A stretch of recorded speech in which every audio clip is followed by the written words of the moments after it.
अस्सलाम वालेकुम। लिबर्टी चौक से डॉक्टर अमजद चीमा आपकी खिदमत में फिर हाजिर है नई वीडियो के साथ। इस वक्त आप देख रहे हैं पीछे खान साहब का कंटेनर करीब आ चुका है और मार्च शुरू हो चुका है इस्लामाबाद की तरफ। और इस मार्च की एक बड़ी खसूसियत ये है कि इस मार्च में इस वक्त कप्तान जो है वो अपने कंटेनर से उतर चुके हैं और अपनी गाड़ी में जा चुके हैं। शायद सिक्योरिटी पॉइंट ऑफ व्यू से वो अपनी गाड़ी में जा चुके हैं। लोगों की काफ़ी तादाद जो है वो जमा हो गई है इस मार्च में काफ़ी तादाद हो गई है। इस वक्त हम भी एक ट्रक में मौजूद हैं। ट्रक में लोगों के अंदर जोशो खरोश मौजूद है।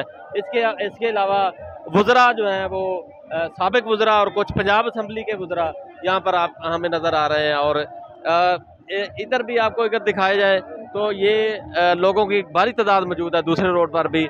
और इस तरह ये आपको दिखाएं।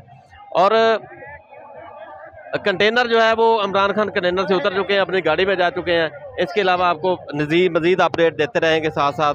जैसे जैसे कंटेनर आगे जाएगा आपको बताए जाएंगे। अल्लाह हाफिज़।